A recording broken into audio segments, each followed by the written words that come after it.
Hey soccer friends, I just want to give a shout out to our partner, Team Player. They are changing the game on how you find the perfect soccer team for your player.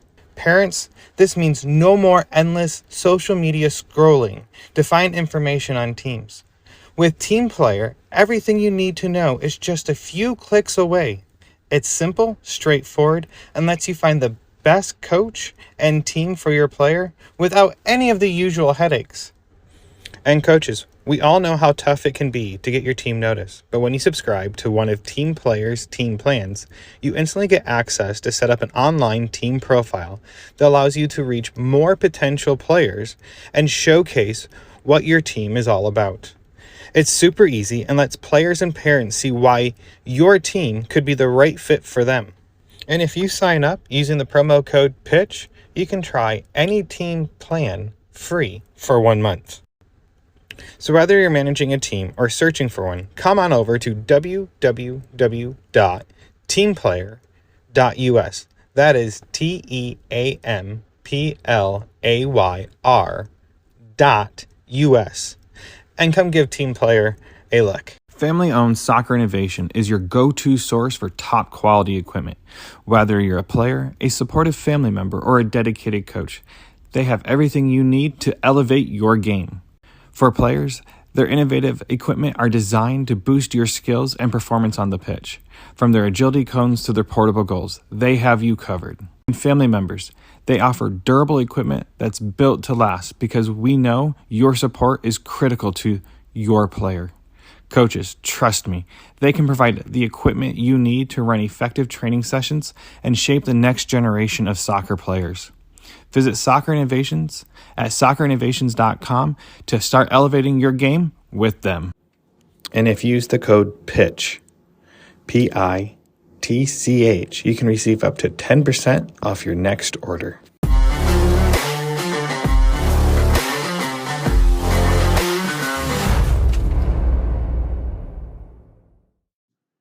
Hello and welcome back to Chat by the Pitch. This is Ian Babcock, your host. This week is part 2 with Dennis Genas. Now, as we dig a little deeper into everything that was said in this episode, this was more angled towards parents and coaching and not so much about his kids anymore. But this is the philosophy he raised his kids with. So let's start this chat and head to the pitch. Well, and even when I coach now, I truly believe that when I coach now, I demand the highest of all the players. I think that's the key thing. I think, and I let it be known to them, listen, you're not going to make me a millionaire. Let's keep that one straight. So if you don't want to be here, then don't be here.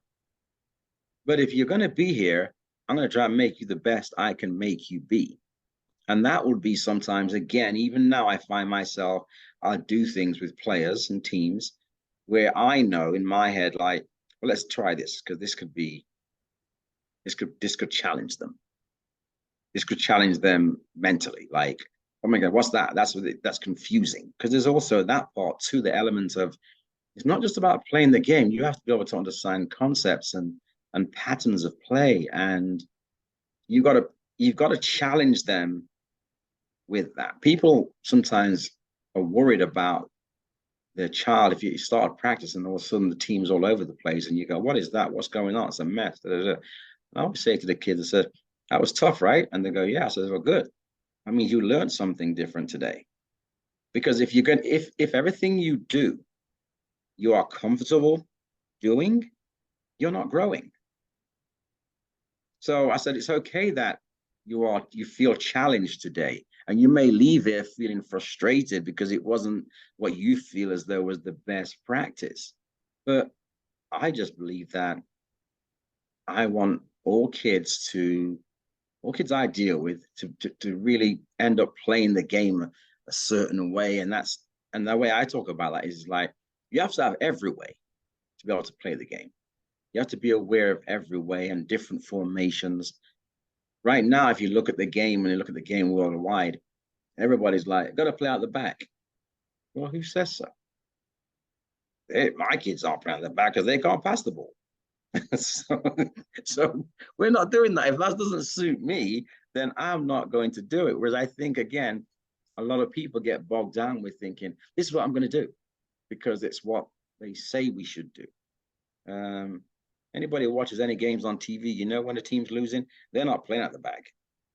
It's gone. It's going up there. They change what they're doing. So the reality is, you know, what is successful to you? If I've got a kid that can run 100 meters in 10 seconds, guess what? When you catch that ball, goalkeeper, sometimes I want it gone because that's playing to that kid's strengths. And it's also showing me that you as a goalkeeper are now showing that you have some awareness and can distribute. So it's all aspects of the game. There's no point me having, it's like when I love Man City, right? In the Premier League. And they frustrate me so much. If I could meet with Pep, who's one of my heroes, I would tell Pep, well, I'm not lying. This is no, I would say, Pep, I'd love for you. I know you watch the games, but do you see how many times Haaland touches the ball?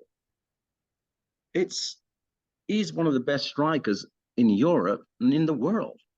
And if Kevin De Bruyne is not playing, all Haaland is doing is running from one side of the field to show to the other side of the field to show. And he's just doing that for 30 minutes per half and not touching the ball. And everybody's terrified of Haaland. Get him the ball. Get him the ball and play off him. But he needs to be touching the ball more. Because literally, I watched him play the other day. I think he touched the ball 4 times in the whole game as one of the best strikers. But it's, again, he scored 50-odd goals last year. And people go, oh, yeah, he got 50-odd goals last year. But there were so many games he hardly touched the ball. And this year, they know him a bit more. So he may not get so many. But how are you going to? So now I think there are times where that is a team situation where the team patterns of play are more important and will get to you as a last resort. And so now it's not a fit more often than not. But then last year, like I said, there were games where he would just be on fire and he'd score hat-tricks in the weaker games. Hat-trick, hat-trick, hat-trick. So it boosted it and made it seem as though there isn't really an issue. Well, I still see the same issues. People will go, what are you talking about? He scored 50-odd goals. He could have scored 70. So this is the reality that even at that level, he could have scored 70. And so, but you've got to be able to look at all of these aspects. You've got to know what your kid's real capabilities are, you know, and then what are you measuring it with? I suppose it's sometimes that's where you have to play against somebody better to realize where's your kid really at. Because over here, people may measure the success that they want for their child as ODP, a certain club, if they can have the title of being in a FC Dallas or I play in Solar, so I have the warm-ups and everything, and we can strut around in those things. Are they playing? Are they starting? Are they growing? It's what is it? What are those things that you really want to measure this with? As to, and then what is the ultimate goal? Because like people take it for granted. I've got a kid right now, baby giraffe, I call him, because he doesn't even realize it that he's in that growth spurt because his legs, his mind is ready to go, but his legs aren't able to do. Because I'm like saying to him, how is it that ball just always seems to be rolling past your toes? And he's just in that stage. In a year's time, when he grows into those legs a bit more and his body, it's going to be trouble. But right now, if somebody was looking at him, they'd be like, yeah, I'm not sure about him. I'm not sure he's not really on it, you know. And then I've got another kid. He's an absolute athlete, absolute gazelle, tough as nails. He couldn't control a brick. And so my focus with him now is like, I've got to get your touch. We've got to get your touch and skills down because you have something special. And what I'm saying about him having something special is athleticism and his toughness, his aggressiveness. And he just wants to run and tackle people. those are things you can't put into people. So he's already, I look at those things and go, he's already got some of these traits. If we can put this with that, who knows? So it's you got to. It's also it's seeing different things with the kid. It's seeing the coach because if the coach isn't up to it, then you got to make that choice too.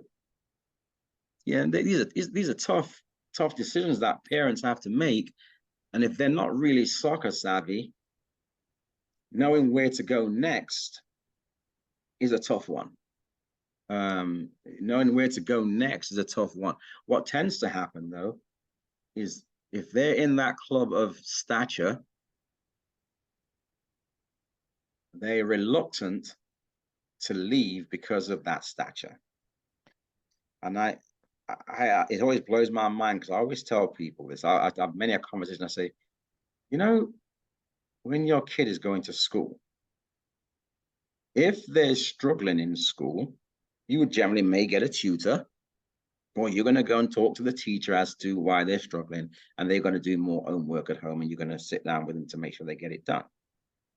If they're not playing in soccer, but they're in the best club supposedly in the state, you're quite happy with that. You're quite happy to let them do that because you're going, well, we play for FC Dallas. When again, you need to ask yourself the question, would my child develop better in, let's just say, an independent club or an independent team that is not listed as FC Dallas? Because if you're not playing, you're not developing. That's been the conversation I hear a lot. It's like, oh, my kids, I think when I interviewed Juan a few weeks ago, or his episode released, he talks about the parents that have it's the Gucci parents. Like what I'm carrying around, my kid plays for FC Dallas or the big clubs. When I talked to Richard, he talked about the parents would put the FC Dallas banner in the front yard, but they wouldn't put the Triumph FC banner in the front yard. And at the end of the day, I always tell people, and I think we talked about this before, it's you chase the coach. And eventually you'll have to pick a club where your kid will have the chance to grow and be seen and developed. But the more I talk to these college coaches that I've talked to and people that have worked in the college world, it really doesn't matter what club you're in. It's the matter of the athlete you have. In an interview I did, and he talked about for college wise, it was if he couldn't watch the game, he would watch how the goalkeeper would warm up. If they were dedicated to warm up a certain way and be serious, they're going to be serious in the game. And probably more so in the game than just in their warm-ups. And that was how they say, okay, I need to come back and watch this player. I got 20 minutes of them warming up. I'm going to go watch this next game, this next team on another field. And it really made me think long and hard. And like you said, guest playing is another option, but that's where the ego has to go aside and the club has to let players do it. When you get to these big clubs, they'll let them guest play within the club. But like my son, who has played on several different teams now within under Solar, but he started off with Sting, he's still friends with some of those kids and has friendships with them, and he wants to go play soccer with them still, but he can't do it because he's playing for Club A, and Club A rules don't allow it. You'd have to go to the very top to go get permission for him to go guest play. It deals nothing with his coach. It's the club that doesn't allow it. And just so he can go guest play with within the same club. Yeah, but you see, remember, you're talking about million dollar businesses now. Yes. When you start mentioning, and it's not even a joke when you say those numbers. You're talking about $1 million businesses. You need to go get permission from the top because that's how it's ran. It's not, they don't know that child. Right. They don't know that family. They just need to know, like, hey, no, they're paying what? Yep, no, they can stay. They don't like it, they shouldn't be here. They know the rules when they sign up. It's just a business now. I really think it's just got so big as every aspect of the game has become business. If you think about tournament fees have gone up crazy all over anywhere you go now. If you go to a tournament, you have to pay, you have to stay where they tell you to stay. Yes. and that's what they call stay and play. And so they get paid, those hotels get paid, and the club putting the tournament on, that's another kickback for them, because that hotel then kicks back per room to the club. Yes. So just for a club hosting a tournament, and it's a stay and play tournament, they make thousands just off that alone. And it's big. Even to register that, when I was in Albuquerque, there was this company called Stacks. You had to register. They got to, you have to register through Stacks. The parents have to go online and fill stuff out, and the kids, and upload a picture, and you have to register online. And I'm like going, no, I'll register my kids myself. I do the registration and I send it into the state. Oh, no. And they literally, within a year, came in and were like, every club had to register through them. So now we've been told, and I don't even know where they came from. They're nothing to do with anything I know. They're just coming and gone, hey, you guys have to register through us. And then they take their percentage now. And it's like, who are you? And it's because it's people see how much money it is in there. There's so much money. And sadly, I don't mind people making money. I just think that if you're making money, then you should really care. You should really, really, really care, like, as to where's that lower team? What is that lower team about? You know, what's going on with that? What's my fourth team about? But I still have those arguments about lower teams and fourth teams in clubs. That's their choice. These people are choosing that. So you kind of go, when we're talking about coaching kids to the next level and what's it really all about, and it's about choice, and parents will make choices that they make totally different choices what they will do with their kid in a sport to what they would do with their child educationally. Because in education, they'll make common sense, smart choices. They will. They're not having their kid go to that school if that school's a problem school, or if they're not going to get taught properly. Then they have that kid out of there quick time. They won't do it. Even if it's a private school and they're paying the money, if that private school is not producing, they're taking them to the next private school. But they won't do it for soccer. They won't do it for soccer. It's like, as long as I've got that name, I'll deal with it. Right. And I think that is where hearing your kid's story, it's like you had the inside scoop on everything going on. And I think that, like you said, you're on the other side of the equation while coaching your kids. But as a parent, I think this is where the education, having conversations with coaches, having conversations outside of our general comfort zone as parents. I feel like I'm very fortunate because I get fed all this lovely knowledge from folks like you.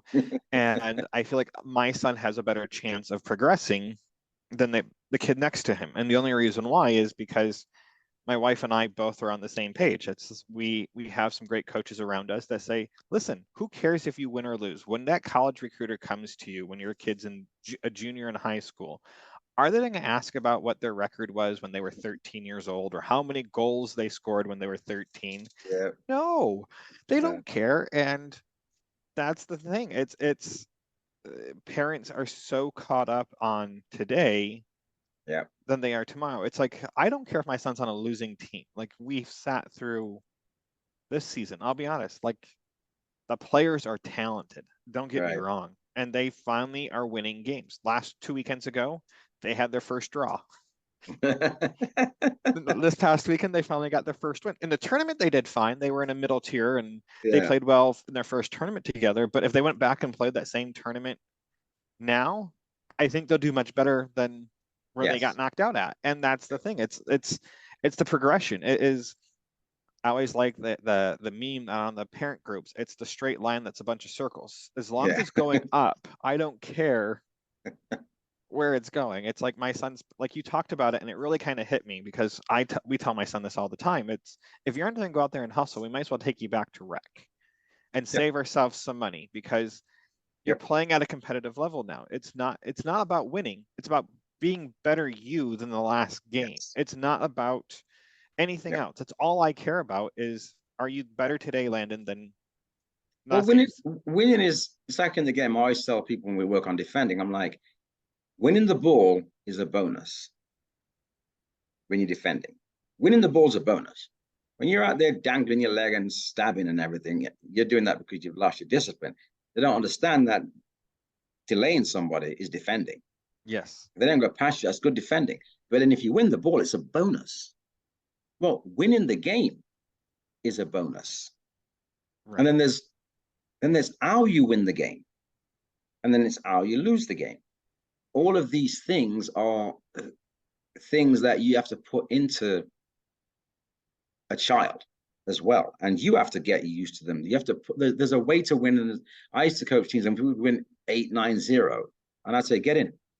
And I'd be like, that's not good enough. And the people, parents would be there and they'd be like, what's she going off about? I'm like, that's not good enough. And they'd be like, well, what? We just won 9-0. You were just being selfish. You're just trying to outrun them because you knew you could. And so you did it. And it's just then that's going to set you up to have bad habits. We want to always try to maintain good habits. Okay. Just because you know you could beat somebody, let's challenge it. You can still challenge yourself within that environment.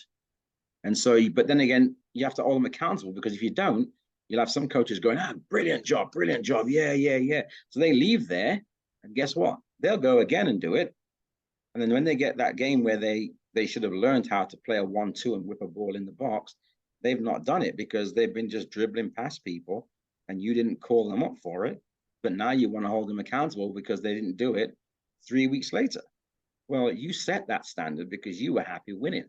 But there's a way to win, and there's a way to lose, and there's a way to draw. And so, like you say, winning is a bonus, and they all lead in everything. All these things lead into life. All these things lead into life's lessons as to, you know, when you leave college, are you going to want to just suddenly get into that job? I'm a millionaire. I got that job. I'm a millionaire. Well, you may have to go out there and bust a gut and get rejected and work out how to deal with rejection. And you may not find yourself until you're 30.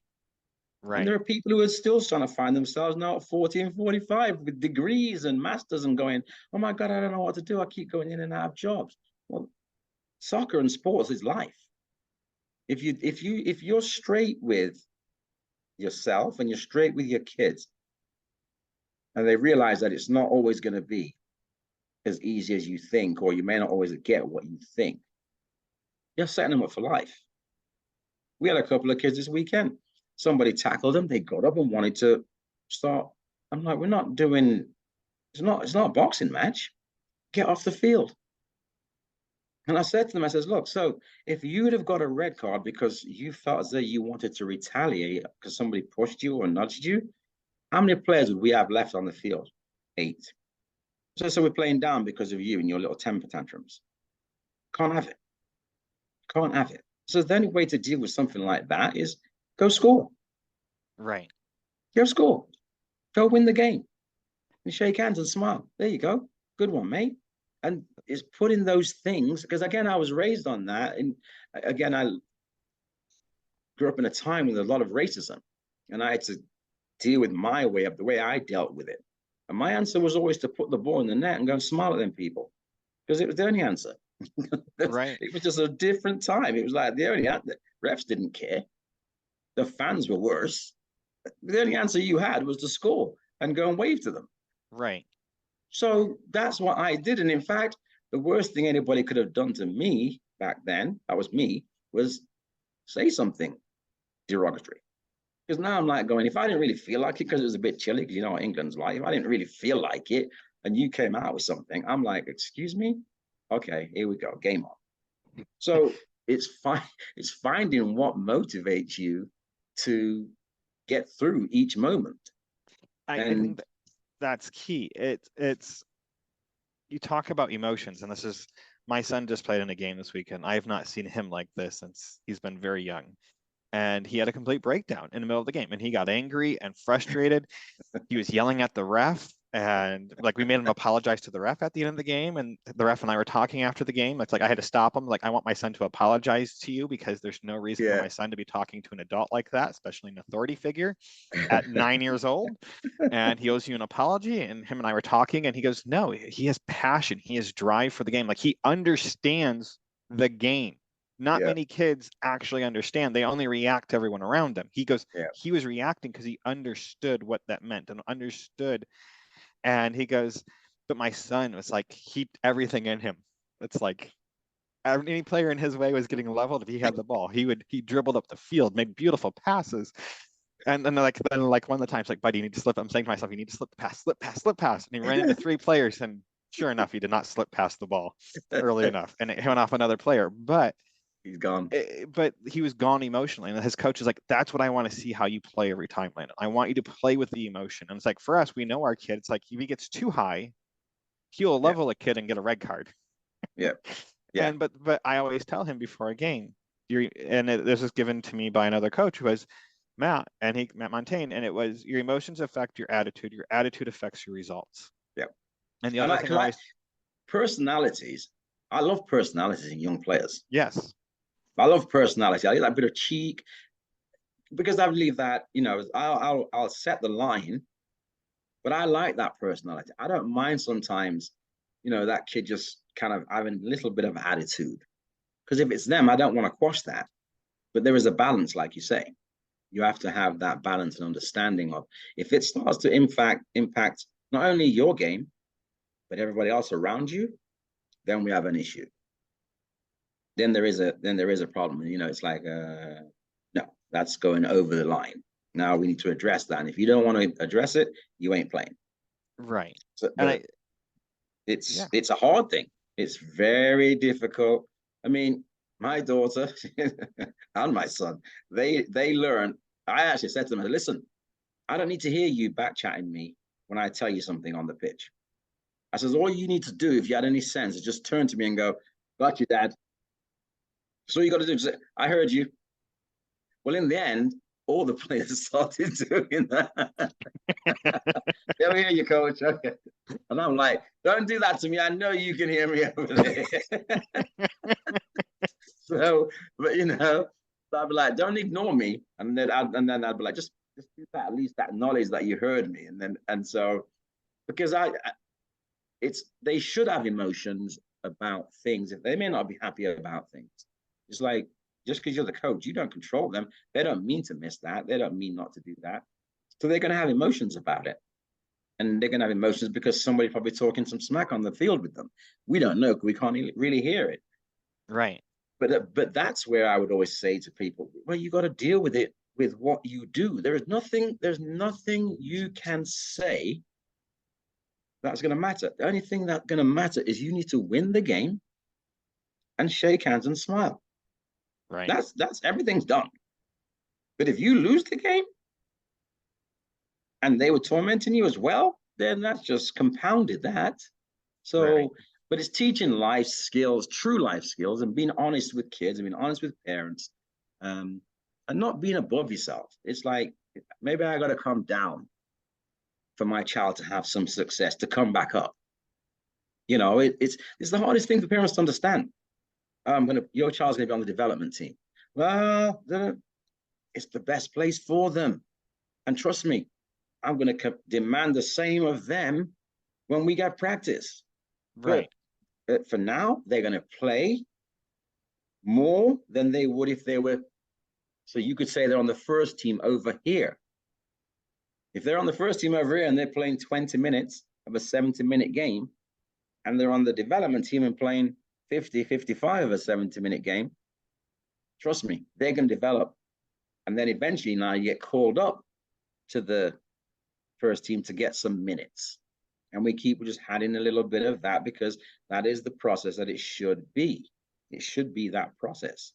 I think parents get caught up on the word developmental team or B team or A team. And being a parent where my kid has helped out on both teams, and it's like, I know where my kid stands on one team and the other team is, I don't want my kid to ever be the number one kid on a squad, because that means my kid doesn't have anywhere else to work towards. My kid needs that drive knowing that he's not the best in order to move up. And because that's what he says, I want to be better than so-and-so. Like, okay, then go show us that you're better than him. Yeah. Go put that frustration and anger on the ground. And that's what you're talking about. It's parents that have to accept that my kid may be this quality right now, but in 6 months from now, when we're able to jockey rosters around, he may be up on the other squad now and able to outperform some of those players, but he had to learn, or she had to learn, lessons A through B here first. I go back to the school analogy again. I think it's just so relevant, and I think parents take it for granted. If your kids are going to school, they're going to school and they're in certain grades and they're studying certain, topics. And at certain ages, some kids may be placed in a higher learning situation, and some kids may get held back. But the school is doing what they think is best for your child, and you accept that. It goes back, you accept it. They don't accept it as easily in sport. Now, I'm not sure it's because they're paying. So some people actually do think, if I'm paying this money, I should be playing. And that's another weird one. So, but the truth of the matter is where is the best place for your child to be playing? That's the most important thing. I think all the other stuff is irrelevant. Where are they going to get more playing so they can keep developing? And then understanding that your child developing in soccer is just like in life. You have to understand that I've seen kids who are world class at 6 years old, and then they're awful at 9. And you go, why are they so awful at 9? Well, it's because everybody's caught up with them virtually in age now and strength, and these things happen. So you do see a lot of phenoms at young ages. Okay, well, let's check you out in 3 years. Let's see where you are at in 3 years. Athletically, some teams, they put the fastest player and the biggest player in the back, and they go, that kid just as a train and just wrecks everybody as they come through. And then they win and they think they've got a good team. Well, that poor kid in the back, that's all he's done. And they think that's going to develop them and it's going to be a success. But eventually it gets caught. Everything catches up physically and mentally. And people forget that when it comes to soccer. Parents forget to look at it from the similar concept, through the similar eyes, as the child's growth outside of the sport. They forget that. If you're looking at their growth outside of sport, you will go, oh, well, I don't expect them to understand that yet in school because they're only at this age. Oh, I expect that kind of behavior because it's that growth thing right now, that they're just a bit naughty. There's these growth, pattern of growth outside of natural growth of their child, outside of sport, they'll deal with. But you come to sport, they don't acknowledge that. They don't acknowledge that growth path that there is. They actually don't acknowledge that there's a growth path of your age, the mental development, the athleticism, the physical growth that you may have, the growth spurts. How long are you going to be growing through growth spurt with giraffe legs? Maybe giraffe legs. Is it a year? Is it 2 years? My daughter went through it. It killed me. It killed me because she ran like a giraffe. She was like wobbling. But then once she got going, she was gone. But those first 5-6 yards, which are the most crucial at the next level, she didn't have, and there was nothing we could do about it. Nothing. We were just like, oh, it's got to give her 5 yards and she'll be there. Up 1, 2, 3. Oh, she's warming up now, and then she'd go. But a lot of people don't pay attention to those details when they look at their child. They're not even paying attention. Like, so people talk about, oh, my knee hurts. Well, your child's growing. And I saw somebody send a video the other day, the child was doing weights and they were 11 years old. And I'm like, hey, you need to be careful with this weights because they're still growing. They don't need to be doing that. That you can do your own weight, your own body weight. For everything you do, you can use your own body weight. But that's now, as a parent, now credit that they're trying to do something, but it's wrong. They're trying to do something and it's wrong. They just think, okay, we're going to be doing this. We're going to do some shooting. We're going to do some weights. And like, no, that's wrong. The same thing as so kids will play a game and the parents go, let's go to the park. That wasn't good enough today. We're going to go do some running and we're going to do this and we're going to do that. No, that's not necessarily right either. Sometimes I would literally just be away and not even talk about the game with them, with my kids. It was just sometimes I would just like, all right, let's go do this. And they'd be like, they didn't say anything. They didn't say like, are you going to talk about it? And I'd be like, let's just go. Let's go do this. And it was something totally away from the game because they know. And so sometimes just forgetting about it and just going and having some fun is probably more important. And that one of my last things with this is like, you know, one of the things I hate to see is when a game's been played and the parents walking off with their kid and you can see them in their faces of the kid. I hate that. I hate it. I saw it the other day again, and I'm like, and this poor kid was like, you could see him, his old body language, and the parent was really, and it took everything I had not to call that parent over and be like, don't do that. But I wasn't fully the coach at that time.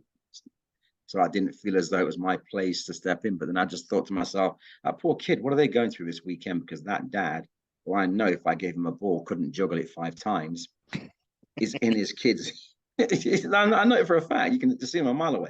I know it for a fact, because I often want to do that with parents. I'm like going, hey, here's a ball, juggle. Here's a ball.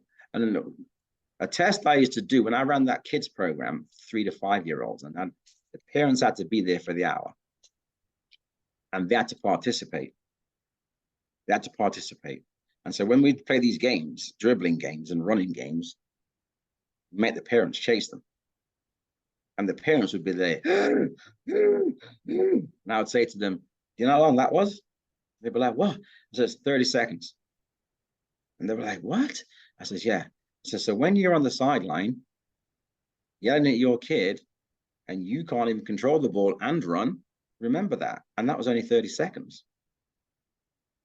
Because to me, it was a great way for them to realize this isn't as easy as it seems.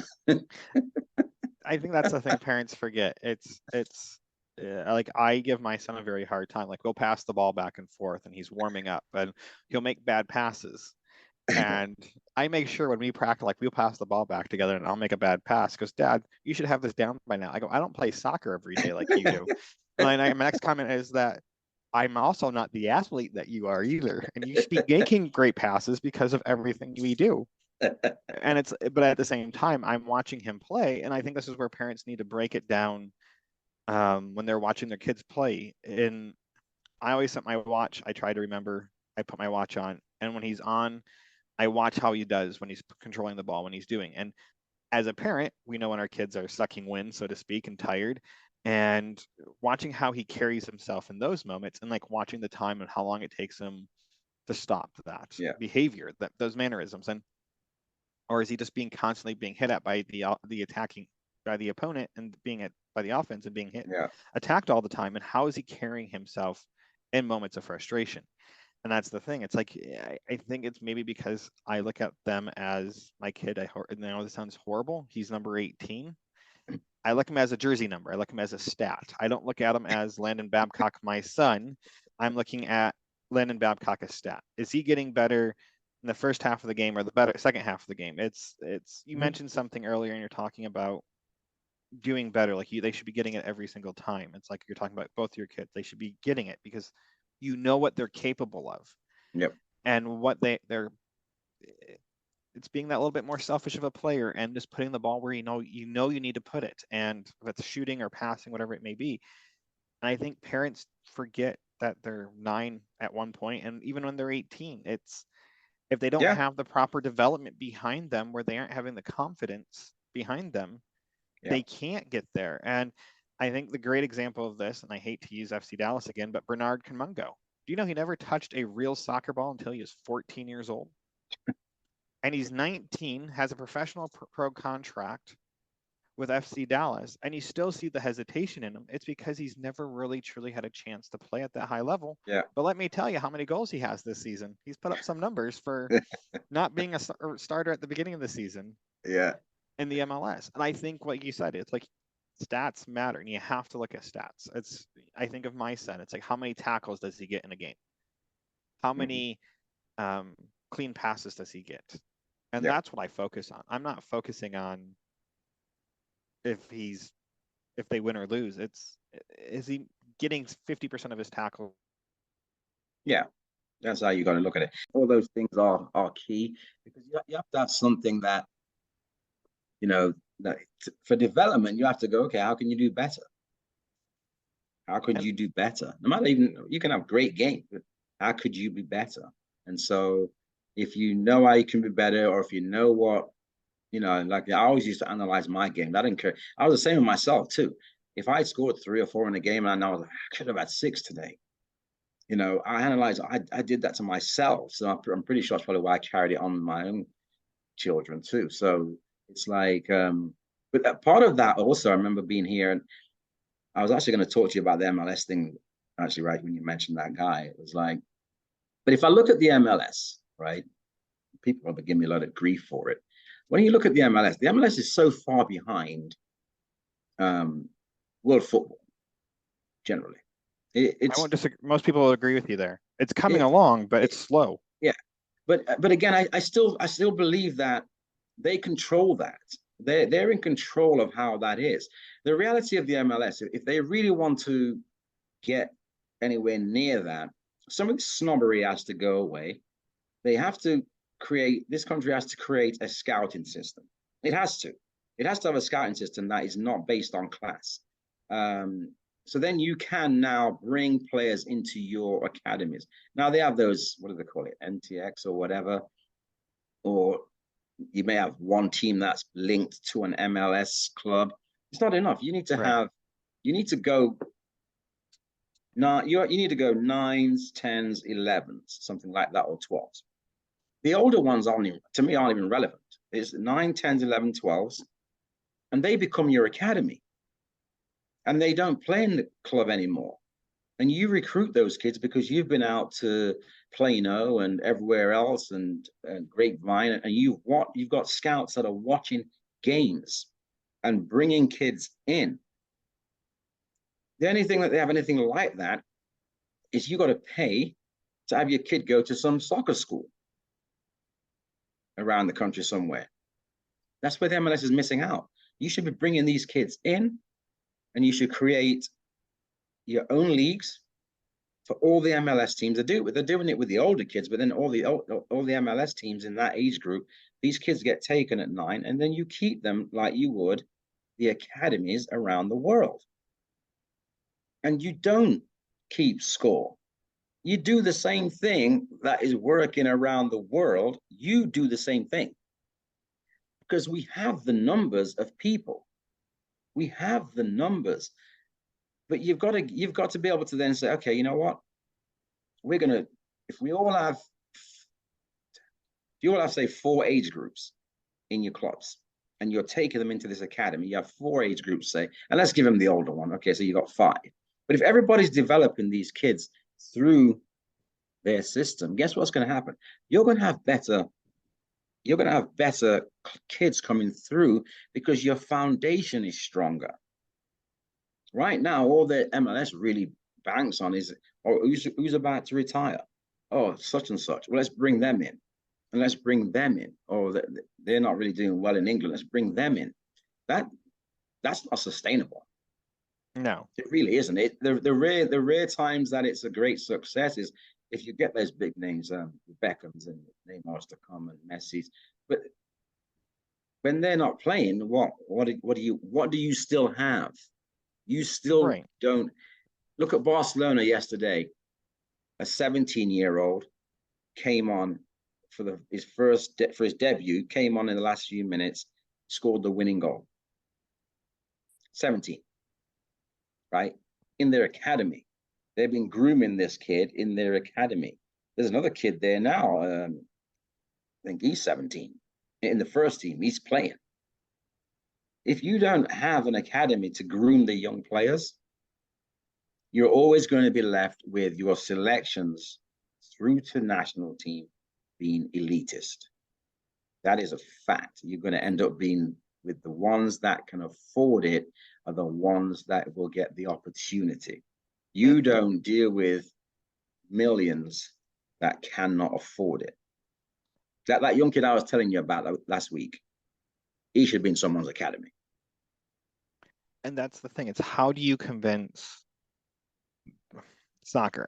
And I know Wilco's the one that made me really think long and hard about it. Is the one thing that you guys both talked about then, and that was we're not a soccer developed country because we don't have a soccer developed community. And it's like you can go. I live in Keller. I should be able to go anywhere within a 10-minute drive and find a soccer club for my son to go play with at a young age. And as he goes through the programs, and when you actually have semi-pro teams, which they're getting better with here in DFW, we're getting more and more semi-pro teams. The UPSL is really big here and for the men's side, and WSW Women's Soccer Premier League, whatever it is in the Metroplex, they have that here and it's growing. But the problem is that there's no academies attached to it. There's nothing for these kids to go through. And I think if to do what you want, we would have to find businesses and places to be willing to help support it. And I think, and then when you do have a transaction, letting a player go from A club to B club, there has to be either some type of an exchange of monetary status. It's like, I'm starting to believe like if coach A, let's say you gave, Dennis, if you gave coach B a player, you should get some type of a kickback because you've developed that player for so long.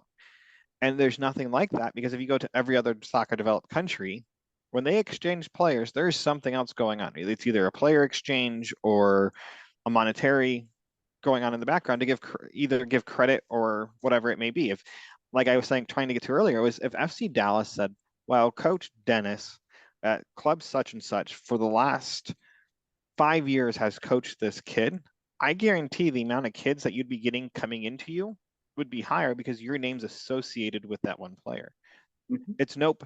We develop it. He's our player now, and whoever did anything before him does not matter. Yeah.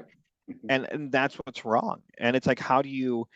And this has been the question I've posed to coaches in the past: was how do you give the development credit and praise to the proper authorities? Well, it's the development and it's also culture. The culture in America is club, right? It's club. It's not on the professional level. Nobody nobody starts out in club and thinks about playing in the MLS or the Women's League. Nobody. The first thing they talk about is club, high school, hopefully varsity, JV. Then from there, it's college. Then from there, hopefully an opportunity to play in UPSL, WS, and MLS. So it's way down the line. And when we talk about, again, the fashionistas of these FC Dallases, and they want to wear all the gear, that's the culture that they've created. Right. Well, if you have an academy that has so many kids, younger ages, right? Guess what? You're going to create a culture. You will create that culture because those young kids come with parents. They come with parents, so they're your fan base. And now you've got, my kids at FC Dallas. My kids at, Colorado Rapids. My kids at, and it goes around the whole country. And then you have a system that's all around the country. And where are we going? Oh, we're going to go play. If FC Dallas is going to play Houston, well, guess what? Our academy kids are going to play Houston.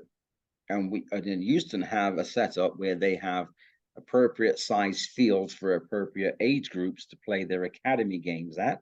Once those academy games are played, all of those kids now go to watch the first team. That is how it works. And then it becomes this, you start to create this culture from a young age of what the professional environment is about. There ain't no culture about the professional environment here because the culture here is club. Right. I will say, like, if most, like, I never knew this until I started to talk to parents that have kids that play on the MLS Next side of soccer here. From U13 and up, they all travel at the same time. If they're playing down in Houston, the Dynamos, Yep. U13 to U18 are all traveling down to Houston, getting on buses. Parents find their own way. See ya. Yep. And it's like, I never do this. Then if they take a special trip, like some with FC Dallas, I know they do a trip to Mexico, and I know they do a trip to Spain. And parents, we're taking them. We need No, your permission. and don't get me wrong. Remember years ago, there wasn't even one team linked to the MLS teams. Right. So they're heading in that right direction. And I know what their problem is half the time, because everything leads to impacting club. Because if you're going to have those teams from those younger ages, you now need to have coaches, which now means you're probably going to have to take coaches from the clubs. Yes. And so now those clubs are going to lose those better coaches. So everything impacts everybody. So, it's a tough one to say, oh, this is the route that I'm going to take. And how do you financially deal with it? How do you financially cope with it is I suppose the big question. But then again, you deal with it because whoever sponsors your MLS team, they're sponsoring everybody. Right. So when I'm negotiating with you about my sponsorship, you're sponsoring everybody in the club, which is even better for you as a sponsor as well, because it's going to put you out there more. So they can address it by saying, you sponsor us. These ODP programs, get a sponsor. Every state, get a sponsor and have them sponsor your kids to play in ODP, a majority of those costs. And so you're good then, because you have a uniform. Who gives you the uniform? Is it Adidas? Is it Nike? Okay, here you go. You're going to give us a kickback on our uniforms. And that feeds into your financial of the program. Instead of it being $400 per kid to try out, hey, it's $150. Right. You It may has to be actually get, attainable. it's reasonable, but it's something. And in reality, they do, I know in the past, they usually do one tournament, like a regional tournament. They're not playing every week. Right. So you're Once a doing a month tour. normally. Yeah. So you can afford it's affordable if you just choose to make it affordable. So And that there's was ways, there are ways, and the beauty is I think it's heading in that way, and sometimes it seems really slow, because I do think it is slow. I think that they're not touching. I still don't think that they're touching the streets, the street ballers. They're not anywhere near the street ballers yet, and that's what their downfall is. and that was a conversation I think I can go back to. I had a conversation with someone, and they said until soccer is played in the poorest communities in our country, just like basketball and football and baseball are, Yep. we won't be there anytime soon. And the problem is that everything's set up for basketball or Yep. football or baseball. And Baseball. it's like someone goes in Mexico, now they have conversion courts where you can play basketball or like futsal Yeah. soccer. And Yeah. it's like, why aren't we doing that in our communities? And how do we advocate that in our communities? And like you said, the kids that are phenomenal ballers may only play in high school, and that's the only chance they get, and they never get a look at because of no where one they're at. cares. I mean, no one cares. There's probably And more. There's probably more kids, street kids, that leave here to go and play in Mexico and places like that, and they would play in America. yes, And and that was that's crazy. and the So question is, we've how seen do we fix that? we've seen some of these discussions. We've seen some of these discussions with players like, I have to choose between Mexico and America. Because they went to play in Mexico because America didn't care. Right. And then, now you're this player. Now I'm interested. Right. And now I see that you're actually developed. Yeah. I'm going to take my gamble on you. No, And that's the thing I don't get. It's like I'm watching all these young kids that are going up, getting their national call up right now here in the United States, and they have multiple places. But once they get so many caps, they have to pick it after Yeah. the age of 18. And the question is, where do they pick? And it's politics. It's the politics at its finest of, Well, and it goes all the way up. It goes. I remember, I won't keep you long, but John Barnes played for England, one of my favorite players way back when, and he's from Jamaican heritage roots. And he would travel with England, and he had a Jamaican passport. And so they would have, no, this is what happened. They would have to get him to the airport, and then they would have to talk to these people, and they'd be like, okay, yeah, we're working on this and working on this, and then they'd let him go with England. So he'd go and play for England without being a British citizen for his first bunch of games. But they snagged him and took him to play for their country. So it happens even at the highest the highest points. But again, at the highest points, you look at some of these countries who, like the Jamaican women qualifying for the Women's World Cup, they're just not managed well, Right. financially. So these things get compounded because these associations, even you have an opportunity and you're not taking care of it, and it ends up being somebody local, Bob Marley's daughter, who decides to fund it. Come on, how is we're talking about this as a kids level. As an association, your women's team has qualified for the World Cup, and you can't get that organized. And so some of these associations do this to themselves, because that's why they end up with these conversations. Do I pick here or do I pick here? And half of the time they turn around and go, I'm going to pick here because it's much more, even though we're giving it grief, it's way more organized and structured and financially secure than, again, these countries that are still behind or don't want to catch up and do the right thing. So until there's a lot of sides to this where I think some of these countries they also need to invest in the development of the sport for their players all the way through, because then people would make those choices if they thought it was a secure choice. So, and then I'm still hoping that my daughter one day, because she's 24 now, I'm still hoping that she's taking a sabbatical right now, which is one of those things I was telling you about. We can't make them play. They have to choose. She's Right. chose right now that she's not so interested in playing anymore. And I'm like, okay. Take the knife out of the heart, please. And it's like, I'm going, you've chosen to not play at the most crucial time of when the women's sport is really growing all over the world. And again, what she has is unique, because as I was saying before, watching the women's team, this was for years. The US women's team was so athletic, strong, fast. They had goal scorers, defenders, goalkeepers, but they were so athletic. And I actually watched them train once in California. Whoa, these women they're for real.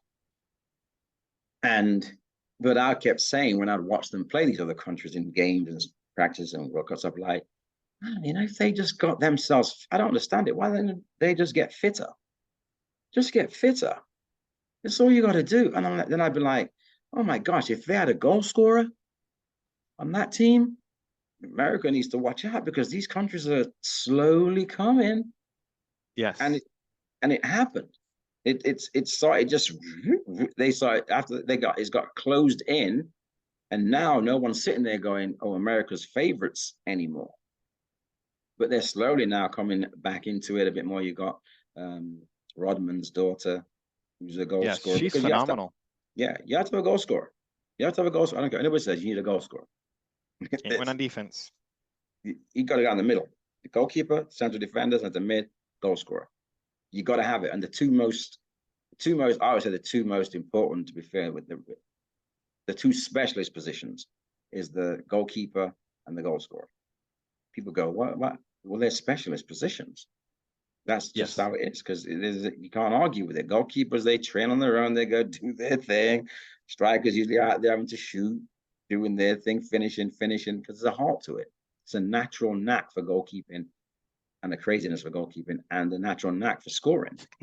So the two go together. You see, no, I'm not saying anything wrong with it. I mean, it's just it takes someone special to get in the goal. Yeah, I'm not trying to do it. So I just think that, and she has that. That's what frustrates me, is that she has that knack of scoring. Before I go, like I say, it upsets me. It's So back. with parents, worry about what the kids are going to do. My daughter at 24 still is like, put a dagger in me because she has the ability to play and she's choosing this period not to play. I'm hoping that she'll come back into it because I believe, and I keep telling her, says, they're just waiting to see you because they don't know you are, because you have this natural ability. You are a goal scorer. And I'm like, and she can play for Jamaica, she can play for England, she can play for the US. And I'm like, just go play. But she's no longer a child, she's an adult. She's taking a master's, which is great, in England right now. And I'm hoping that she'll get the hitch back to, because I'd love to see her play for a national team. So I could go, okay, both of them, they both played and both played for the national team somewhere. And I can rest in peace. I think I can understand what you're trying to say and have that proud dad moment. And it's a hard one. Yeah, it's tough. She's, I'm still so proud of how far they've both come with it. Because I mean, it's a tough journey for kids. And I never knew the journey. I never really realized and respected the journey. The college journey is so tough. I don't think many people talk about how tough that is, because you're having to study, take classes, and then get out of your class and go train. Then you may have to go on a road trip and study while you're on the bus and study after the game. I never really realized. And then be away from home, maybe for the first time. You're 19 and you're 18, 19, and you're gone. And she was a long way away. So that journey was probably the toughest. I've seen documentaries about college and sport, and that's when I really realized, oh my gosh, she was amazing, because that was a tough journey, tougher than my son going into professional, because he just went and played professional, and that's all he did. Yeah, she had two jobs doing them at the same time, and he had one. Yes. So sometimes people talk about college, and I want my kids to play in college, and I'm like, yeah, it's not all it's cracked up to be. It's not all it's cracked up to be, because even like she played D1, and sometimes I was like going, is that a D1? Is that D1 soccer right there? So it's all about, you can be D1 and it's awful. So people need to realize that you could be D3 and they play some brilliant stuff, and then you can go D1 thinking it's D1, and it's like, that is awful. That's what I keep on hearing from college coaches. It is doesn't matter where you play, you're going to have great teams, bad teams, rebuilding years, whatever it may be, or just colleges that have a foundation to support their soccer club, and that's where the money has to go. But they don't really try to do great recruiting to get kids in. No, I'm sure it was a great time for her. It was a great time for us that she actually got the opportunity. And so she got a degree out of it too. And it was a great school, and the coaches, to be fair, no matter what I think about them, they did a great job in basically they took care of her for 4 years for us. So, but the journey never ends, I suppose, until the journey's ended with my son, because he's not playing anymore, but he's still going on, and he's a TV commentator, sports commentator now, and he's traveling the world doing that, because he played in the World Cup. This is one of the best things for him as well. His hat trick was he played in the World Cup. No, I took him to the World Cup when he was a kid in America. Actually, I brought him to the '94 World Cup, and he's like, I'm going to play in that. So he came here, and then he played in the World Cup, and then he did the drawing for the World Cup as one of the O's. So I'm like going, so you've went to watch it, you've played in it, and then you've done the official drawing for the World Cup. So I'm like, there's nothing more to say for you, because you just hit the hat trick of the World Cups there. So he's on his way doing what he's continued his career after the game, which is still proud of, and watching him on TV doing this stuff. And so he's done. I don't have the stress of him now playing and having to yell at him anymore. So I'm just hoping that I get a few more years to get on my daughter, which I think I will somehow. I think she'll get back into it somehow. I think she misses it, but she's doing a Kid, master's, so I'll say finish that then and then get back to playing. the question is she still picking up the ball? That's the Well, question. yes, I think she is. I know she says she's working out regularly, which is a good thing. So I've not gone back into it and said, is it with a ball? You know, because it's now at that point where, you know, if you talk about it, will she push away more? Right. So it's like I just leave it and let her, she'll say whatever she wants to say. And I'll know when she comes home this Christmas if it's really still there, because usually when she comes home, she wants to play. But I believe she's still touching the ball, and I believe she'll get back into it. And I say to her, you got a good 10 years where you could have some really good experiences She's still in this pretty young. women's game right now. You definitely could, because she's got it.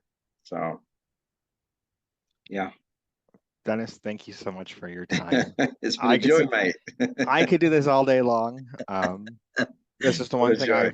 I have learned is that talking to everyone who I talk to, you shared when I interviewed last time, you shared your who your greatest influences on you. And I will have to say, when we got done talking last time, I had all my notes. I've re-listened to. I don't listen to the actual true episode. I listen to what we recorded, Right. and which is pretty close to the real thing.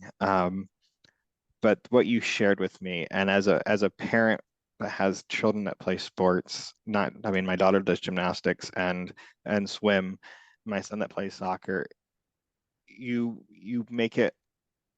I'm not doing a horrible thing, because you made the comment in the very beginning. It's when they're tired of it.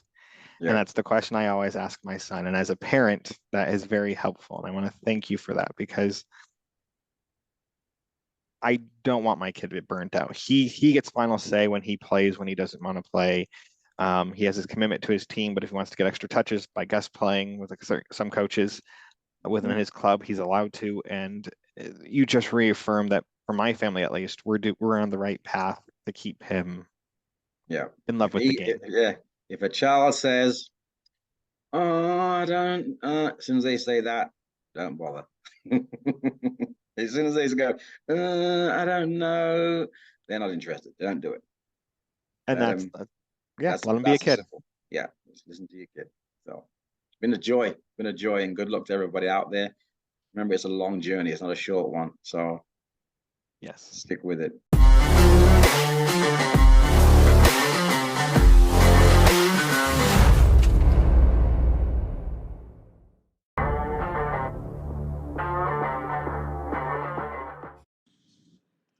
Hello. I hope you guys all enjoyed this week's episode of Chat by the Pitch. Dennis' insight into this beautiful game that we all are enjoying and loving watching our players play is fascinating, and learning to take a step back and letting our kids be kids and letting coaches do their work and having them